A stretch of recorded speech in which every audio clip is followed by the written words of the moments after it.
How financial celebrities manage their personal wealth is often misunderstood because people assume that extraordinary intelligence automatically leads to extraordinary financial control. In reality, the opposite is usually true.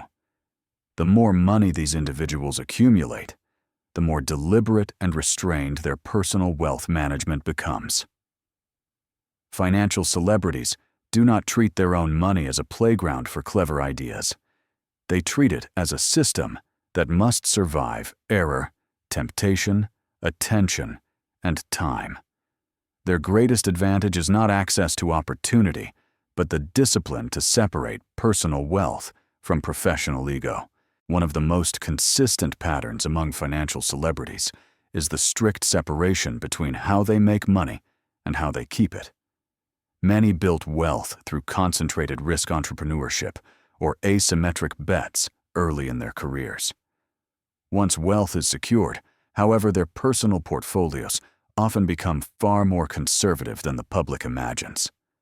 Warren Buffett, despite his reputation as a bold investor, manages his personal and Berkshire capital with extreme attention to liquidity, cash flow, and downside protection. The lesson is clear: strategies that build wealth are not always the same strategies that preserve it. Financial celebrities understand this distinction early, while most people learn it only after costly mistakes. Another defining trait is intentional simplicity. Personal wealth for financial celebrities is rarely scattered across hundreds of ideas. Instead, it is structured around a small number of well-understood assets, businesses, or frameworks. Complexity increases the chance of oversight and emotional error. Simplification reduces decision fatigue. Ray Dalio, for example, emphasizes balance and diversification, not as a way to maximize returns, but as a way to reduce regret and behavioral breakdown during stress. Personal wealth management at this level is about minimizing the probability of self-sabotage. Financial celebrities also manage their wealth by aggressively controlling lifestyle inflation. Despite headlines about luxury, many of the most enduring figures keep fixed personal costs surprisingly low relative to net worth. This is not frugality for its own sake. It is risk management. High fixed costs reduce flexibility and force risk-taking during unfavorable conditions. By keeping lifestyles manageable, financial celebrities preserve optionality. They can wait, adapt, and walk away when conditions deteriorate. Buffett's modest lifestyle is not an eccentric quirk. It is a deliberate buffer against pressure. Another often unseen aspect is their relationship with liquidity. Financial celebrities value liquidity not because they fear markets, but because liquidity provides freedom of action. It allows them to act decisively during crises and to remain patient when opportunities are absent. Many maintain significant cash or cash-equivalent positions even when markets appear attractive. To outsiders, this looks inefficient. To insiders, it is insurance against forced behavior. Liquidity buys time, and time protects judgment. There is also a deep emphasis on governance and structure. Financial celebrities rarely manage large personal fortunes informally. Trusts holding companies, family offices, and formal rules are used to remove impulsive decision-making. These structures are not about tax efficiency alone. They are about psychological containment. When decisions must pass through, process emotion loses its ability to act quickly. George Soros has often emphasized that systems exist not to express genius, but to catch error before it compounds. Another crucial element is identity separation. Financial celebrities do not use their personal portfolios to prove intelligence or relevance. This is a common failure among the newly wealthy. When money becomes identity, risk-taking becomes performative. Enduring figures avoid this trap by treating personal wealth as private infrastructure rather than public validation. Their bold ideas are expressed professionally, not with money they cannot afford to lose.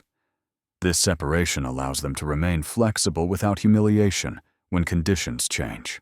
Finally, financial celebrities manage their wealth with an unusually long time horizon. They do not optimize for yearly performance or short-term comparison. They optimize for decades of stability. This means accepting underperformance during speculative booms and resisting pressure to keep up with trends. Their goal is not to win every cycle, but to survive every cycle. Compounding only works when continuity is preserved, and continuity requires restraint, far more than creativity. Because the most difficult phase of wealth management begins after success has removed urgency. Part 2 explores how financial celebrities protect their fortunes when temptation increases, feedback weakens, and the consequences of mistakes become delayed rather than immediate. This is the phase where many fortunes quietly decay, not through collapse, but through drift. One of the most important disciplines at this level is guarding against overconfidence. After repeated success, it becomes easy to believe that judgment is permanently reliable. Financial celebrities counter this by formalizing doubt. They create rules that prevent them from acting on impulse even when confidence is high. Dalio institutionalized this through principles and believability-weighted decision-making. Buffett does it through strict valuation discipline and an unwillingness to deploy capital simply because it is available. The lesson is clear: confidence must be constrained structurally, not managed emotionally. Another major challenge is family and generational complexity. Wealth introduces dynamics that skill alone cannot solve. Financial celebrities often separate operating capital from family capital explicitly. Trusts, governance documents, and education programs are used to ensure that heirs understand the purpose of wealth, rather than just its utility. Many emphasize gradual exposure rather than sudden inheritance, understanding that unmanaged abundance can destroy motivation and judgment. The goal is not to create comfort alone, but continuity of values and decision quality across generations. There is also a strong emphasis on privacy and reduced signaling. As wealth grows, visibility attracts noise pressure and opportunistic influence. Many financial celebrities deliberately lower their public financial footprint.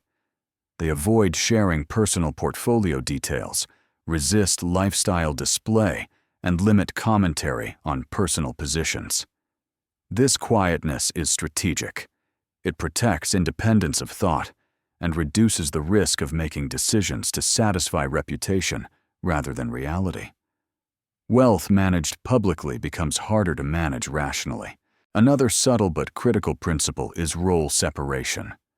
Financial celebrities distinguish between their professional risk-taking persona and their personal financial responsibility. Bold ideas are tested within controlled environments, funds or ventures, where risk is explicit and bounded. Personal wealth remains insulated. This separation allows creativity without existential danger. Many failures occur when individuals blur this line and use personal wealth to express professional identity. Enduring figures refuse this temptation. Financial celebrities also manage wealth by redefining success over time. Early success is often measured in growth. Later success is measured in stability, flexibility, and peace of mind. This redefinition changes asset allocation, spending habits, and risk appetite. Portfolios gradually shift toward resilience rather than optimization. This is not retreat, it is evolution. Once freedom is achieved, the objective becomes preserving the conditions that made freedom possible. Another important discipline is active disengagement from constant evaluation. Wealth at scale invites constant comparison, performance tracking, and unsolicited advice. Financial celebrities resist this by limiting how often they review performance and by focusing on process metrics rather than outcome metrics. This distance prevents emotional overreaction and protects long-term thinking. They understand that not every fluctuation deserves attention, and that attention itself is a finite resource. Perhaps the most overlooked aspect is how financial celebrities manage their own identity. They consciously avoid letting wealth define who they are. This allows them to adapt without humiliation, to change strategies without defensiveness, and to step back without feeling diminished. When identity is fused with wealth, decision-making becomes brittle. Those who last treat money as infrastructure, not self-expression. When all these elements are combined, a consistent picture emerges. Financial celebrities manage their personal wealth less like gamblers and more like stewards. They accept that wealth magnifies both opportunity and error. Their systems exist to capture the former while containing the latter. Success does not relax discipline, it demands more of it. And this is where the deeper lesson settles. Managing personal wealth at the highest levels is not about squeezing additional return from capital. It is about protecting clarity, autonomy, and continuity over time. The greatest risk is not market volatility, but the slow erosion of discipline that follows comfort and praise. Financial celebrities who endure understand this and design their lives accordingly.